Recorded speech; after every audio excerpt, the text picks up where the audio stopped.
So let me ask you this. When you go into your vehicle, or maybe when you drove here, maybe you're with your friends or maybe with a group of your family or something, who drove? Who got in the driver's seat? Typically, the answer to that question is the one who is willing to fight for control, right? We love to be in control. And I find that's often the guys that are driving, and I don't think it's a chauvinistic thing. I think it's guys, we like to be in control, right? And in fact, it's even that's the phrase, when it talks about control, the phrase that says we like to control, we like to be in the driver's seat, right? Driver's seat. Or how about this? Who holds the remote when you're watching TV?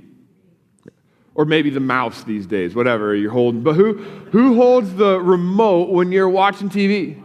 The one that's willing to fight the hardest for control. Right? I don't know how many little fights I've broken up with between my kids about who's got to hold the control. Just watch the show. Control is something that many of us, we long to have. We want to hang on to. We want to feel like we are in a position where we are making the calls and it's on us. And for many of us, there's some freedom that I remember, and some of you have heard me tell this story before, some of you may not, but when I was in high school, I just knew at an early age that God, long story short, God was really speaking to me that He wanted me to give my life into full-time ministry. And didn't know what that was going to look like, but I just knew that was God was saying that to me. Have you ever been there where you know God's saying something? It's not like, I wonder, but you just know. He's like, this is direct. It started out like, I think maybe, but then before too long, after I just constantly fought that, I knew what He was saying. I knew God wanted me to. In fact, it seemed like every time I came to a worship setting or I read my Bible or whatever, like everything I read or experienced or heard was God saying, hey, I want you to give your life into full-time ministry. But the thing is, it's funny the way high schoolers think. I was smart. I had good grades. Oh, those are two different things. I had good grades. I wasn't all that smart, but I knew how to get good grades. And I thought, if I have good grades now, then I'll have good grades in a good college. If I have good grades in a good college, then I'll have a good job. And if I have a good job, then I'm going to have money. If I have money, then I'm going to be happy. I had no idea what I wanted to do with my life, but that just made a lot of sense to me. And so God kept saying, I want you to give your life to full-time ministry. But I knew what that meant too. Ministers are poor.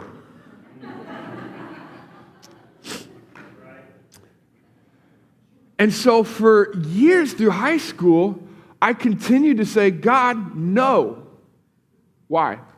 Because I wanted to be in the driver's seat.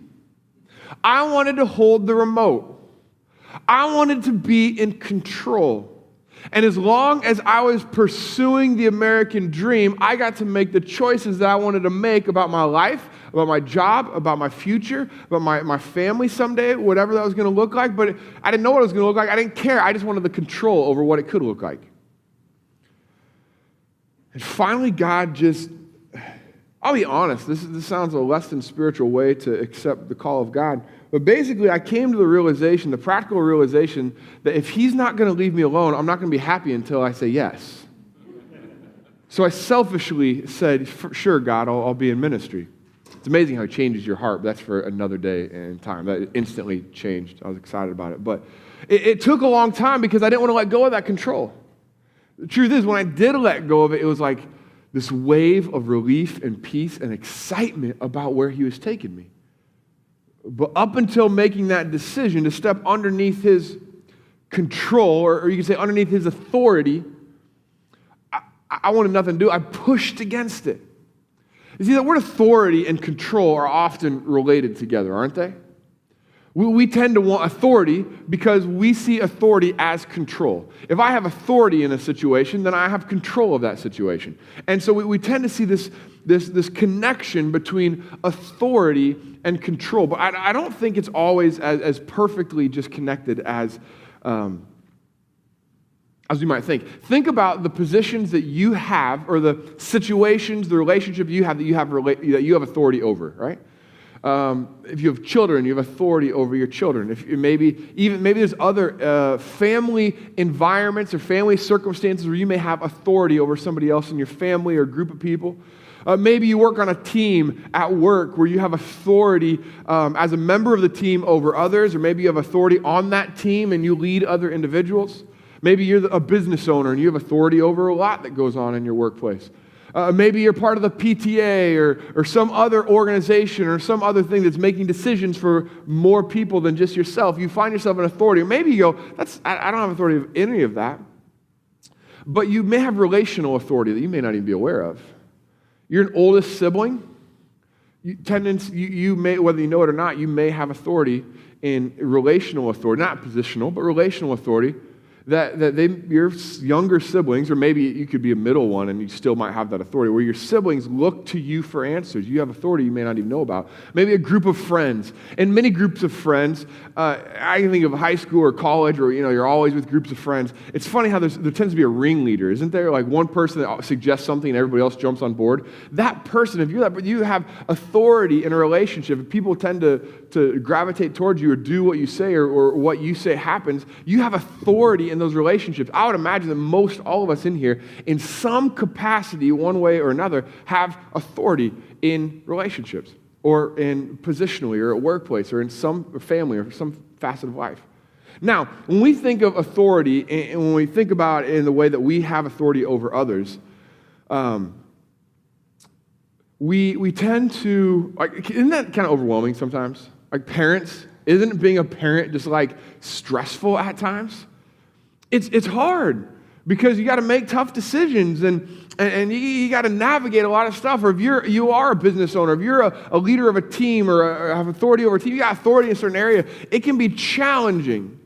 And I trust the hearts of people in here. I bet a lot of you have authority, and a lot of you are trying hard to exercise that authority in a godly way, in a way that is beneficial for everybody, and you want to lead well, and you want to exercise, but it's stressful because people step out from under your authority, and then they get all upset when things don't happen the way they're supposed to happen. You're like, well, duh, because you didn't listen to me, right? And it gets frustrating sometimes. And when we think of authority from a perspective of when we have authority, we see one thing. Now let's flip it. Now let's think about those who have authority over you. Oh. You mean that police officer who gave me a ticket for going 2 over the speed limit? Come on! Just power hungry, right? The boss who just does not listen to me at all. It's almost as if I suggest something, he does the opposite. I'm going to start suggesting the horrible ideas and maybe I'll get my way, right? Like, he just hates me. And it's funny how that happens. You could be speaking to the employees of a large company with multiple tiers of leaders, and I almost guarantee you that anybody you speak to about leadership, they're thinking of those that they have leadership over going, I'm trying my best, but they're obnoxious. When you think about those that have leadership over you going, man, they're just a bunch of jerks. And those jerks are thinking, I'm trying my best, but they're just being obnoxious. And they're thinking, oh, but those above me are just being jerks. And it's funny, and it makes me wonder if we need to maybe evaluate how we perceive and respond to authority. Because what I found is this, is that sometimes when it comes to those who have leadership over, who have authority over us, sometimes we tend to struggle to be able to differentiate between the character of a leader and the nature of authority. So the nature of authority versus the character of that same authority. And let me explain. So let's say I walk outside and I see Nora riding her bike down the middle of the street. Okay? She's 4. I see Nora riding the bike down the middle of the street. So on her bike, she's about that tall. Okay? So anybody who's a parent knows right away, I'm going to walk outside and exercise my authority, right? Nora, get out of the street. And then I'm going to have her come back to the house, and I'm going to take her bike, and I'm going to take her scooter, I'm going to take her big wheel, and all of her things that she could potentially ride down the middle of the street with, and lock them up for a week. And I can just see it if she just responds to that and goes, Dad, you don't understand. That's the only thing that brings happiness in my life. You must hate me. You don't love me. We laugh because we do it. You know, a leadership makes a decision that we don't like and we attack their character, when it's probably just them exercising their authority. Because we do it too with those that we're in leadership over, right? And so this is what I want to do. And ultimately, I want to come back to this story of what it took for me to begin to yield and submit to God's calling on my life. Man, I kicked against that authority for so long. It was not fun. But when I chose to submit and yield to God's authority, it opened up blessings in my life that I did not know possible. And I want to change it. And I have to wonder if you are not unlike me. I'm assuming that you've heard God speak to you. If you're a follower of Jesus, you've made a real commitment to follow him, and he's your Lord and he's your Savior. You know, I trust God's probably spoken to your heart. Maybe if you're not, maybe you've been in a setting where maybe somebody's speaking to you about Jesus or about God, or you've been in a church service, the preacher's preaching about you. There's something that stirs inside you, the voice of God. And I'm sure that we've heard the voice of God. And we've heard him speak to us. And we sometimes, especially if it's in a church setting where there's a lot of motion and hype and a dynamic speaker or worship music and all the lights and everything and the stage, and it's all exciting, and then you walk out and go, whoa, man, I was about to do something stupid. Like, that was just all emotion. Or you're ready to go change everything about life because God's speaking to you. I'm gonna go be a missionary because I know God said go be a missionary. That's a kind of extreme, stereotypical one, right? God said go be a missionary. I'm gonna go be a missionary. Then you walk out the doors and wait, but I got a job. I can't give you. God put this person in my mind. I just saw as I was praying, and I just saw their face, and I knew that I was supposed to share my faith with them, and I'm going to go do it. And then you see them at work and go, oh, that was not God. They're going to laugh. Right? We hear what God is saying, and rather submitting to what he says, we just kind of push back on it. And one of the reasons that I believe that we do that, we don't submit to his authority. And God was speaking to me about this area of my life that I know I've got control of it. My finances, I've got control of it. I'm generous. Every time a missionary comes, I give him $5. I've got control over it. My marriage, sure, it's not perfect, but what marriage is, I have control over it. My relationships, maybe you're not married, and you know what? God's got good things to say, and we study the Bible together, but as far as the physical thing, he's a little bit restrictive. I got control over it. What does it mean? What does it look like to submit to the authority of Christ? Or in our study today, it kind of deals with that a little bit. In John chapter 5, we're going to go back there again today. And I want to touch on, Pastor Phil shared last week, and he shared and laid out the story of a man. And I want to touch on, before we go into our text today, I want to touch on some of that story.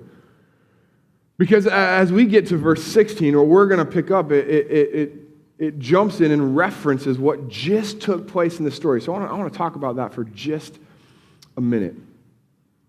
So here's a guy that's sick, been sick for 38 years. He's sitting at this pool waiting to get well. Jesus comes up to him and kind of nudges him, hey, man, you want to get well? Do you want to be made whole? And I believe, and I'll tell you why in here in a second, I believe that this man didn't even look at Jesus. He didn't even acknowledge Jesus. He absolutely did not whatsoever even recognize his authority. Jesus comes up to him and says, hey, do you want to get well? And the guy never answers. Almost disrespectful. I don't even think he looks up at him. He doesn't even make eye contact. He just looks down and starts complaining. Oh, I can't be healed. I got this problem. I got that problem. Da, da, da, da, da. Jesus says, get up and pick your mat and walk. And the man is healed in that moment. He picks up his mat and he starts to walk. Well, then the Jews, the leading Jews, the guys that are kind of have the authority in the spiritual world, in the religious world at that time, they see him carrying his mat, and it's the Sabbath. And so they're like, hey, man, our laws say that you can't carry your mat on your Sabbath. Who told you? Why are you carrying your mat? And his response is, the man who healed me told me to carry it, so here's the deal. If you ever told me to get up and walk, I'd have listened to you, but you didn't. He did, so I'm going to submit to his authority right now. So, sorry, I'm carrying my mat. Right? See, he didn't recognize Jesus' authority at first. He didn't look at him and give him the time of day, no respect, no honor, nothing. He gets his need met, and all of a sudden he starts to walk in a little bit of authority. I mean, he begins to walk under Jesus' authority a little bit. Well, he told me to carry my mat. I'm going to carry my mat. I don't even know why I need to carry my mat. I don't need my mat anymore. I could have just left it there, but I'm going to carry it because he told me to carry it. And he said not to carry it, but I don't care what you said because you never healed me. He did. So thanks, Jesus. I'm yours today. And the Pharisees get all upset about this. Who is this guy? Who is this guy that says thanks Jesus? He doesn't know who it is yet, though. Who is this guy that healed you? And he goes, I don't know. This is why I don't even think he looked at Jesus before he got healed. I don't know. I mean, he just said, get up and walk and carry your mat, and I did, and he just disappeared. He's gone. I don't know who he is. They get all worked up about it. And then we jump to another scene a little bit later where Jesus sees him again. And we don't know what he's doing. We don't know what's going on. We don't know if he's doing something improper or sinful. I don't know if Jesus just sees his heart. We don't know. But Jesus comes in and he says, stop sinning or something else worse is going to happen to you. And what does he do? Stop sinning. Did you think he wanted to hear Jesus say that? Do you ever want anyone to tell you to stop doing anything that you're doing? No, absolutely not. I don't think he wanted to hear that. I know he didn't want to hear that because Jesus says, stop sinning or something worse is going to happen to you. Here Jesus threatens him. And then what does he do? He's like, hey, guys, he's right here. I found him. Go get him. What? This is the guy that just healed you. You were lame for 38 years and you just turned on him like that because he told you something you don't want to hear. This guy is just like flip-floppy. Nah, I don't even give a rip about Jesus. Oh, wait, Jesus, you healed me, so you met my need, so now I'm good. I'll submit to your authority. Yeah, you said carry your mat, I'll carry your mat. Wait, you told me what I did, something I didn't want to hear? Okay, get out of here. I'm done with you. You know what? When that something worse happens, I bet you he goes looking for Jesus.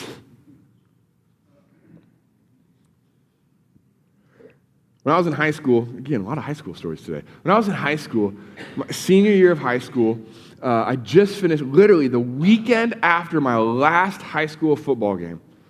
I was playing football with my youth group. I played sports from like elementary school through like college, and I've only had one concussion, and I got it from my youth pastor. Go figure. And so we're playing tackle football because we're manly men. And I was the quarterback, and my youth pastor, Jason, he rushed me, and I'm trying to, because, there's so much at stake in this. I'm trying to really hang on. He wraps me up, and I'm falling over, but I'm trying to stay up and make the throw at the last minute, and I throw it, and my neck's all up, and he hits me, and I hit the ground, and boom. And things got dizzy. and some of my buddies were up there, and, hey, how many fingers am I holding up? You know that little thing that guys do to each other. I'm like, get out of here. What I really was thinking is, I don't know, stop. Next thing I remember, I don't remember much because I didn't go unconscious, but something weird, I don't understand the brain, something weird happened, right? So next thing I know, I'm driving down the highway, Highway 34, with a handful of younger students in my car. And I'm taking a few of them home, I guess. And so I'm driving, and one of them was 16. His name's Nathan. And I'm driving, all of a sudden I kind of like sort of come to a little bit and go, I don't know how I got here. Somebody else needs to drive. Like, this is freaking, I was freaked out. Like, I don't remember getting in the car. I don't remember leaving. This is weird. Oh my goodness. Somebody else needs to drive. Nathan, you need to drive. And so he would say, just instantly follow that up with, dude, just pull over, pull off to the side of the highway. We'll stop. We'll do a little Chinese fire drill. I'll drive home. Don't worry about it. And in that amount of time that he would tell me to pull over, I would respond with, okay, I got it, I'm fine. No, I'm fine, I'm good. I'd get a moment of clarity, I'm fine. That was just weird, I'm fine. And so as I recall the story, we shortly thereafter made it to their house and dropped them off. How everyone else tells the story is that exchange happened 4 times before we got home. So here's what happened. I realize that I am a mess and I need somebody to drive for me. But as soon as I feel a little bit of clarity, I tell them, no, never mind, I'm good. And then I'm a mess and I realize it and I'm asking for somebody else to step in for me. And then all of a sudden I get some clarity and I tell them, no, I'm good. I really think Carrie Underwood said it best. Jesus, take the wheel, right? But that's exactly what happened to me. And how often do we do that same thing with God? See, we can pick on the easy ones. The easy ones to pick on are those who show up at church for like 6 weeks at a time, like maybe once or twice every couple years, right? The ones that crisis happens. It's almost like you walk in the doors like, hey, what's wrong? Right?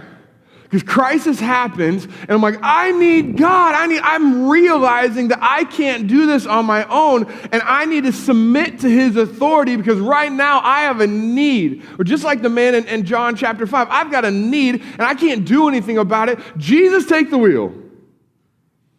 But as soon as we gain a moment of clarity, like, no, just kidding. Oh, I'm good. And you're gone.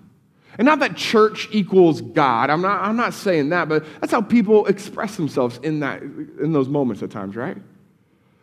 But those are the easy people to pick on. We do it too, right? I get in a bind in my finances, and I'm just like, God, I need you. I can't pay my bills, and if you don't come through, I don't know what's going to happen. And God, I need a miracle. Give me like $1,000 in the mailbox tomorrow because I got bills, and I need you to come through. And one way or another, God solves our crisis.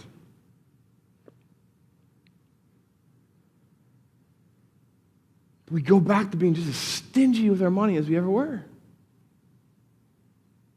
We have that relational failure.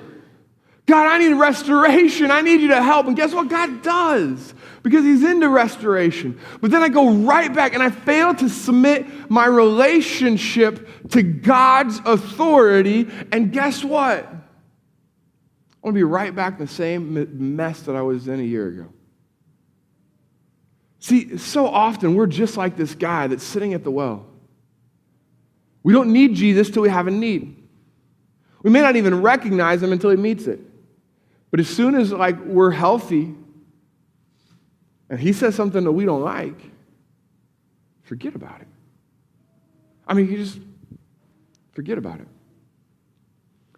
See, the thing that I want us to notice today, when it comes to this issue of authority and it comes to this issue of control, is how we respond to Christ's authority directly affects the blessings or the benefits that we receive from his authority. How we respond to Christ's authority directly affects the benefits we receive from his authority. See, the way I see it, it's kind of like an umbrella. We see a picture in the end of John chapter 4. I find it interesting that John chapter 4, the end of it, the story of the royal official that had a sick son. Jesus healed his son. We talked about that a couple weeks ago. He was a man of authority, but he came to Jesus stripped of his authority and said, Jesus, I've got no authority in this area. And he begs Jesus. He submits to his authority. He comes underneath this umbrella. And guess what? When he gets up and he goes and follows Jesus' and his authority and submits to his authority, blessing covers him. But then we see this other guy who started outside of the umbrella of God's authority, and then he stepped under the umbrella of God's authority until Jesus took it to left, and he wanted to go right, so he stepped back out of it. And guess what? I don't even want to know what happens to the guy after this. We have no indication. Like, that sounds like Jesus is giving an ultimatum. Okay, let's talk about how umbrellas work. If it's raining outside, and you want to make it to your car dry, okay, what is one of the requirements that you have to do in order to do that? You have to stay under the umbrella. But isn't that kind of restrictive to say you can only go this far? I mean, shouldn't I be able to go wherever shouldn't the umbrella be like 40 feet wide so I can just kind of meander? I'm not really a straight line kind of guy. I like to just kind of like make, take my time. It's so restrictive that I've got to stay under this silly little umbrella if I want to stay dry. In fact, forget about it. I'm not going to do it. Here, you take the umbrella, and rather than following you under the umbrella, I'm going to go this way because I think this way looks more fun. Guess what's going to happen every time you do that? You get wet. Every time. Is it the umbrella's fault? No. Is it the person that was holding the umbrella's fault? No. It's yours. You see, Romans chapter 13 talks about authority. It's not even talking about God's authority. It's talking about man's authority. Authority is a principle. You got to read it. Romans chapter 13. The principle established by God. And this is what he says. He says, anyone who does not submit to the authority that God has established, and he says he establishes all authority, anyone who does not submit to authority brings judgment on himself. It does not say authority brings judgment on him. That's how we see it, though, right? Ultimately, somebody has to carry that out. So the authority is the figure that executes the judgment. That sounds like a really harsh word, but whatever, the consequences. He's the figure that does it, but you step out from under the umbrella, it's your fault you get wet. You bring judgment on yourself. Make sense? And so here's this picture of this man in John chapter 5 who's out of the umbrella and under the umbrella and out of the umbrella and under the umbrella and out of the umbrella and under the umbrella. But what he does not realize is how we respond to Christ's authority directly affects the blessings we receive from that same authority. See, the reason I talked about the authority that we have over and the authority that we're under is because when we look up and only see the authority over us, we tend to be like that whiny kid in the street thinking that God is a big, mean jerk that doesn't understand or love me because this is what is all dear in my life and you're just taking it away. And obviously you have no good intent towards me at all because you're mean. But if you see authority from your perspective, and you can remember whether the children or the employees or the teammates or the friends that you have authority over. And you feel the heartache of watching them make bad decisions and step out from under your authority and then complain about how they're not doing and how you're not doing. And you understand. When we only look at the authority above us, all we see is the rules. All we see is the restrictions.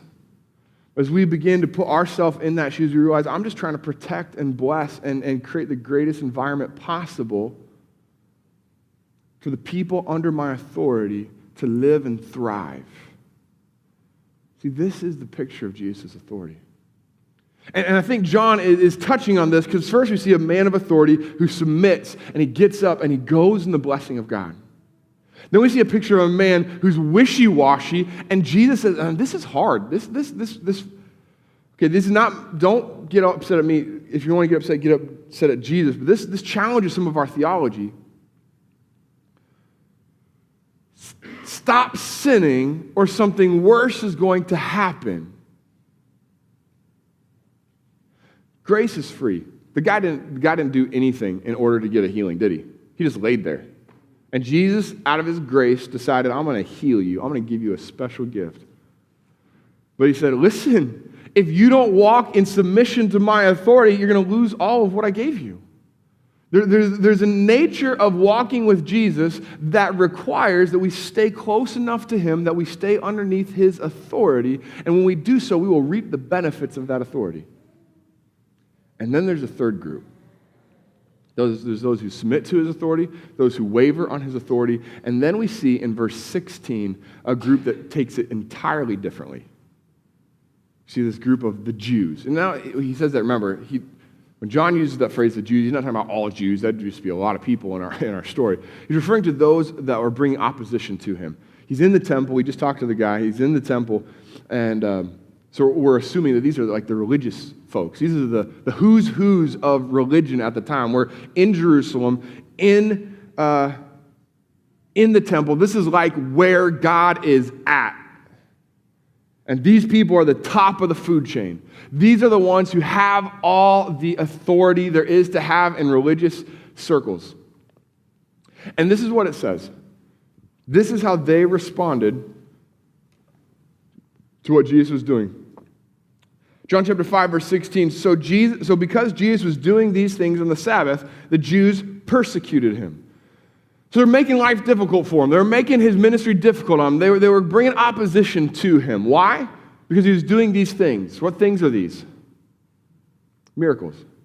Were they mad at the miracles? No, they accepted the miracles. It's because they're doing it on the Sabbath. They were fine with what God was doing, but they weren't fine in how God was doing it. Basically they built their livelihoods, they built everything they had on protecting and living out this code. Nowhere in the Old Testament, just so you know, nowhere in the Old Testament does it say, thou shalt not heal people on the Sabbath. Like it's not in there. You see, these rules that Jesus was breaking were their own rules, and it was threatening their livelihood. Guess what? When you walk closely to Jesus, he will threaten your livelihood. It doesn't sound fun, but he will. He threatened mine. Look at me now. I'm a preacher. Good grief. When you walk close to Jesus, he threatens your livelihood. Some of you experienced it before. Some of you may be experiencing it now. I mean, if your life is built around climbing the corporate ladder and becoming somebody, getting close to Jesus means he's going to threaten your livelihood. If your life is built around just finding that one person for security, that guy, that girl, your life is all wrapped up in that one person, acceptance in that one person, guess what? Jesus is going to I don't care how good that person is, Jesus is going to threaten your livelihood. He's going to threaten your way of life. If your life is all about making a name for yourself, your life is all about fun and pleasure and having toys and having money and living up life to its fullest, guess what? God is going to threaten your way of life. But that wasn't enough. You know, I love it. So Jesus saw that they were all upset, right? And rather than just like deferring to them, be like, okay, I see that I'm not accepted here. I'm just going to like take my ball and go home and let this kind of settle. He just stirs the pot. Look at what he says next. He says, my Father is always at work to this very day, and I too am at work, and I too am working. What are you saying? God is at work every day, and I'm working too. So that doesn't sound too threatening to us. But the term Father was not a term that was used up until this point. And we say, oh, God, our Father, dear Father, our Father who art in heaven. We're familiar with that. But God was Yahweh. God was sovereign. He was big. He was powerful, but he wasn't that close. And here Jesus is saying, God is my Father. What does that make me in relation? I am the Son of God. Okay, he's talking to the highest level of authority of the religious world. There is there is one possibility that their authority could be trumped. And who is that by? The Son of God. And let's just look at their response. It's for this reason the Jews tried all the harder to kill him. Not only was he breaking the Sabbath, not only was he threatening their way of life, but he was even calling God his own Father, making himself equal with God. He threatened their way of life, and then he threatened their authority. He threatened their control. See, when you want to walk closely with Jesus, he is not only going to threaten your way of life, he's going to threaten control over your life. And for you remote holders and driver seat folks, that can be hard, can't it? When God says, listen, I know what you want, and I know what your preferences are, but listen, I'm in control. And if you want to walk closely with me, you need to submit to my authority, stand under my umbrella. But those of us under the authority, we just see it as rules, and that sounds restrictive, and that sounds no fun, and I don't like that at all. But when we do, it's the only way that we know the blessing that comes from the authority of God. See, we serve a sovereign God, right? All the power in the universe. And if we want to know the blessing that comes from the sovereign God, the one who has authority over heaven and earth, then we have to submit to that authority. We can't be standing in the rain, not even 1 foot away, and complaining that we're get wet. Step into his authority. See, in Jesus, I love his response to this. So the one who comes humbly in John chapter 4, and he kneels before Jesus and strips himself of his own authority and surrenders and submits to Jesus' authority, this is how Jesus responds. He responds giving him the very thing that he asked for. His entire, not just his son, but his entire family was transformed by the power of Jesus. The guy who's wishy-washy. How does he respond to Jesus' authority? He's in when it's convenient. He's out when it's not. How does Jesus respond to his authority? Or how does Jesus respond to him? He says, he just gives him a warning. And I don't think he gives him that warning. It's almost like the ultimatum. God doesn't give ultimatums, does he? Well, he did here. But it wasn't because I want to punish you, so I'm going to tell you you got to do X, Y, and Z. Otherwise, I'm going to punish you. I don't think you're going to do it, so I want to punish you. Is that how you raise your kids? Is that how you run your business? Is that how you lead your team? And if you're good enough to lead, strive to lead well and have the best interests of others in mind, do you think God wouldn't the same? See, he gives this because he knows the course that you're heading, the direction you're going, you're going to get soaked. The course that you're heading and where you're going, if you don't stop sinning, something worse. I see you're walking towards a ditch and you don't see it. Come submit to my authority and you'll know my blessing. But if you don't, then you're on your own. And how did he respond to the Jews who rejected his authority and didn't even come close to it? For the sake of time, we haven't done this yet. But if you want to know the answer to that, you got to do homework. John 5:19 through 30. We're going to pick up next week in 31, but it's Jesus' response to rejecting his authority. And he doesn't do it very graciously. He flexes his authority and says, this is how it's going to be. No. This is how it is, whether you choose to recognize it or not. In short, he says, I have authority over nature. I have authority over life and death. I have authority to judge. He says, listen, you're all bent out of shape because I called God my Father. Just wait. Someday you will stand before me and give an account of your life.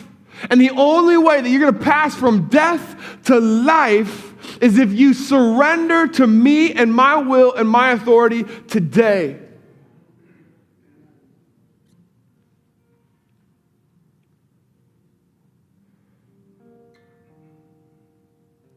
And they just walked away ticked, trying to find a way to eliminate Jesus.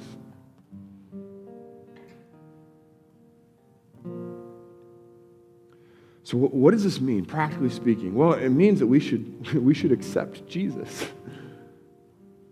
Okay, and we can all say amen to that. Someday we'll stand before a holy and righteous judge, a judge who loves us. He loves those who he has authority over. He desperately wants us to come to him, and we can get excited about the fact that he is the judge. We must submit. Every knee will bow. Every tongue will confess. I suggest you do it before you die, not after. Okay, come to Jesus. But guess what? The rest of us aren't off the hook. If you're sitting there going, oh, I did that, I'm good. See, what we want to do is we want to live elements of our lives like this guy in John chapter 5. God, I'm giving you my soul. Just not my checkbook.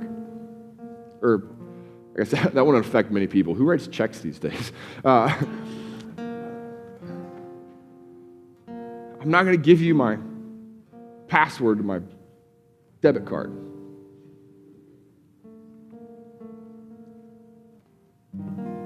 God, I give you. I give you from 10:45 a.m.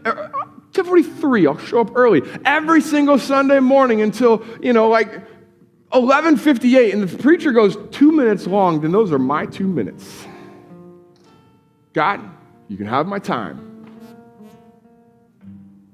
But we're still in control. God, you can have my relationship.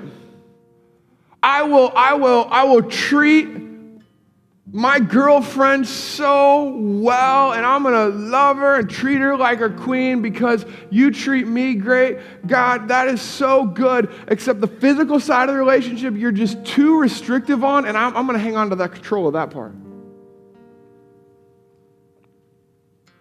My calendar, God, you know how busy I am, right? That's why I give you Sunday. But the rest of it, I'm going to hang on to control of that. My future, my occupation. God, I like what I do. And I don't know if I were to let go of the control over my job, I don't know where you'd take me. So I'm just going to hang on to control of that. You're going to have to break down the doors if you want me to do anything differently. God, my children, I love my kids, but they're getting older now, and I know exactly what I want. They need to go to this college because it's the best college, because it's where I graduated from, and they're going to get this job. But no, I got to take my hands off of it and say, God, they're yours. And I'll pray my hardest, and I'll steer and I'll direct, but ultimately they're yours. My finances are yours. My time is yours. My occupation is yours. You see, we want to come to God and say, God, I surrender. And we sing wonderful songs about that. But how many of us have this one part of us that we still keep in our pocket and says, God, you can have the rest, but I'm going to hang on to this. God, I will submit to your... Guess what? I tell a story about when I was a kid. I was a good kid. I was just a good kid. I didn't do bad stuff, and I didn't hang out with people who did. I was just a good kid, and I loved Jesus, and I read my Bible.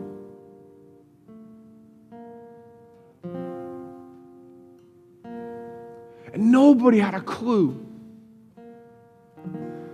But night after night after night, as I laid my head down on the table, I was over and over and over and over and over telling God, no, no, no, no, no. That's mine.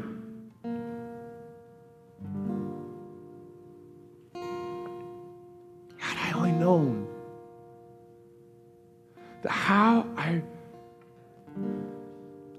I respond to Christ's authority directly affects the blessing that comes from living in his authority. So the next time you're at your job, you're with your family throughout the week, and you know God's saying something to you. He speaks to us. You know God's saying something to you. And you want to learn how to hear God's voice more? Do what he says, and you'll hear him better next time, I promise. And a side note, you hear God speak to you, and everything inside of you says, no, this is something I control. This is something, God, that I still have authority over. Jesus, this is something that I know you're great over there, but this is God, you don't understand, Jesus. Can I encourage you to remember this? The way we submit to his authority directly affects the blessings we will receive from his authority.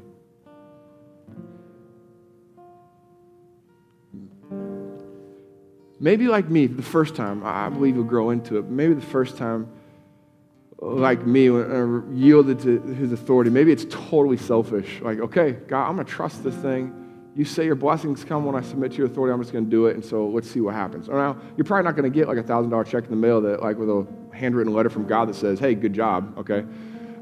The blessings that come don't always come like we expect them to. But they come. And notice I say directly affect. It doesn't like guarantee certain things. Hey, I'm going to trust God's word in tithing. But wait a second. My finances got tight at the end of the month. That shouldn't happen. Yeah, it should. You just gave a bunch of money away. But you're under his protection. So trust him. God, I restored this relationship and I received forgiveness and I asked for forgiveness, all this thing, but God, how come she doesn't trust me anymore? Because you ruined her trust. Stay the course and you'll see the blessings from submitting to his authority. It doesn't happen overnight. But as we submit, it directly affects the blessings that we receive from his authority. God, you're good to us. And we just thank you.